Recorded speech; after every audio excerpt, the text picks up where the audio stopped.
बिस्मिल्लाहिर्रहमानिर्रहीम। हमने सबसे पहले सूरतुल फ़ातिहा का मुताला किया, उसके बाद सूरतुन नास का। एक सूरत जो है सूरत कुरान मजीद के आगाज़ की और एक इख्तिताम किएगी, और इन दोनों के अंदर आपस में एक दूसरे के साथ कनेक्शन है। किस तरीके से आप इनकी आयत को भी देखें ना, तो पहली आयत में दोनों में अल्लाह ताला की सिफ़त रब का ज़िक्र है, फिर दोबारा मलिक का मालिकिन नास, और यहाँ पे मालिक यौमिद्दीन, और यहाँ पे अर्रहमान रहीम में इलाह के हवा। ये तीनों आयतें जो है ना आपस में एक दूसरे से कनेक्टेड हैं। किस तरीके से, अब उसको मज़ीद समझने के लिए सबसे पहले तो हम जो पहली सिफ़त अल्लाह ताला ने कुरान मजीद में जिसके ज़रिए अपना इंट्रोडक्शन करवाया वो रब है। उसको आप तीन कैटेगरी में इस अरबी मायनों के लिहाज से इसको डिवाइड कर लेंगे कि रब जो एक तो खालिक व मालिक है, दूसरा मुनइम व क़य्यम है, और तीसरा मुरब्बी व मुदब्बिर है। ठीक है, खालिक व मालिक यानी कि एक तो पैदा करने वाला है, और फिर पैदा करके सिर्फ छोड़ नहीं दिया उसने, वो हमारा मालिक भी है, हम पे पूरी अथॉरिटी रखता है।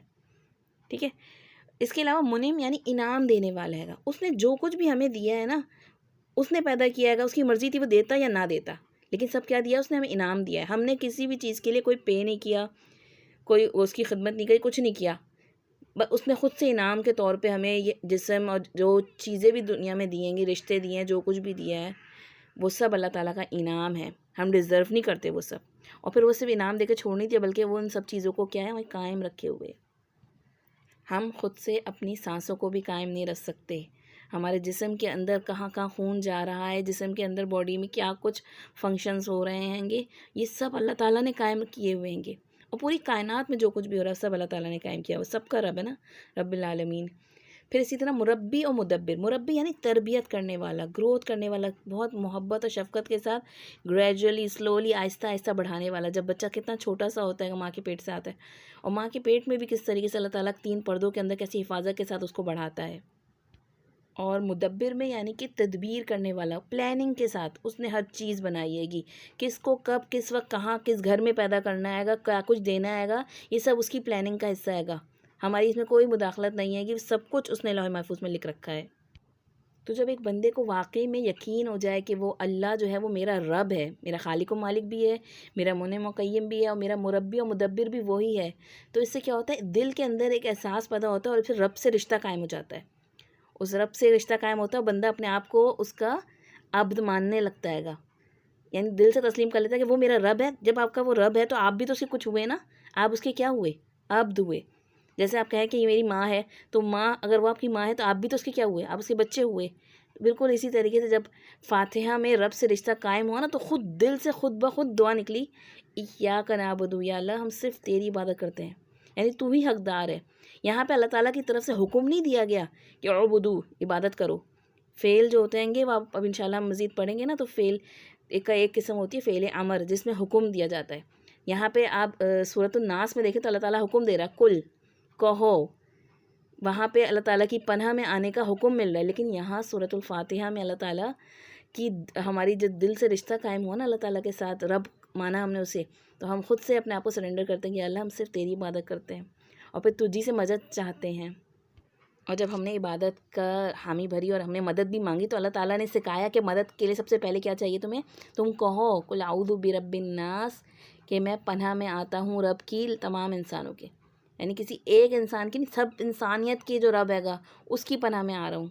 उसको रब माना है ना, जब वो रब है तो वही पनाह भी दे सकता है।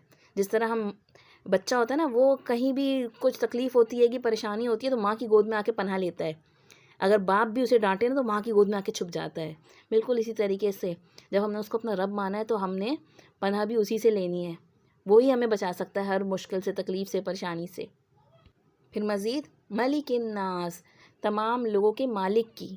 मालिक में आप याद रखें दो लफ्ज़ मतलब आते हैंगे, एक तो अथॉरिटी भी, और दूसरा बादशाह के लिए भी ये लफ्ज़ इस्तेमाल होता है।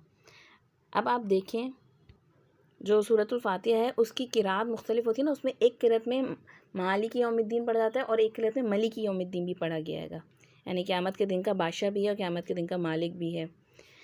बादशाह जो होता है ना वो छोटी चीज़ों का नहीं होता, वो बड़ी बड़ी चीज़ों का होता है। यानी कि कोई एक साथ किसी गाड़ी का मालिक तो हो सकता है, गाड़ी का बादशाह नहीं हो सकता ना, लेकिन किसी आइलैंड का बादशाह हो सकता है। तो अल्लाह ताला जो है उसके पूरी अथॉरिटी भी उस दिन क़यामत के दिन हासिल होगी, और वो उस क़यामत के दिन जो है उस सब का बादशाह भी होगा। अथॉरिटी में ये होता है कि आप जो होता है ना, जैसे एक शख्स, मैं एक गाड़ी की अगर मालिक हूँ, तो मेरे उस गाड़ी पे उसके अंदर क्या कुछ हो रहा है, खराबी वगैरह मुझे सब पता होगी। लेकिन बादशाह को छोटी छोटी चीज़ें नहीं पता होती अपनी राया की, कि हर बंदे के घर में क्या हो रहा है, उसको नहीं पता होता।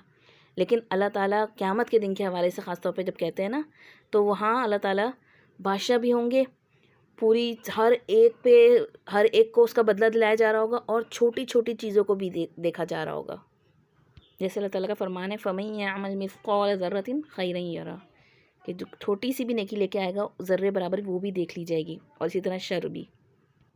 तो वहाँ क़यामत के दिन जो है ना, माइक्रो और मैक्रो दोनों अंदाज से जो है सब पे नज़र रखी जाएगी, सबको कंट्रोल किया जाएगा। दुनिया में अल्लाह ताला की अथॉरिटी है, लेकिन अल्लाह ताला ने हर वक्त अपनी अथॉरिटी का इस्तेमाल नहीं करता, बल्कि लोगों को इख्तियार दिया हुआ है। हम गलत काम करते हैं तो फ़ौरन हमारी पकड़ नहीं होती, अल्लाह ताला ने छूट दी भी है, लेकिन वहाँ आखिरत में नहीं होगी। तो यहाँ पे क्या कहा गया, मलिक नास, कि हम तमाम इंसानों के बादशाह की पनाह में आते हैं, जिसका ज़ोर सब पे चलता है। बादशाह का ज़ोर सब पे चलता है ना, इसलिए यहाँ पे ख़ास तौर पे मलिक नास का आया।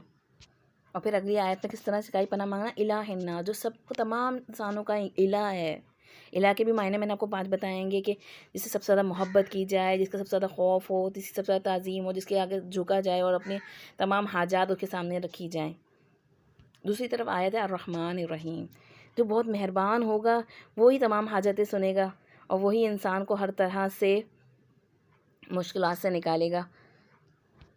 लेकिन दुनिया में ऐसा लगता है बाज़ वक़्त कि जो है अल्लाह ताला की रहमत नज़र नहीं आती हमें बहुत चीज़ों में, हमारी ज़िंदगी में तकलीफ़ी चीज़ें होती हैं।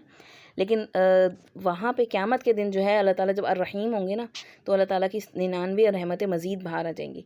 और रहमान तो है, बहुत ज़्यादा रहमत करने वाला, लेकिन उसकी रहमत बाज़ वक़्त छुपी हुई होती है।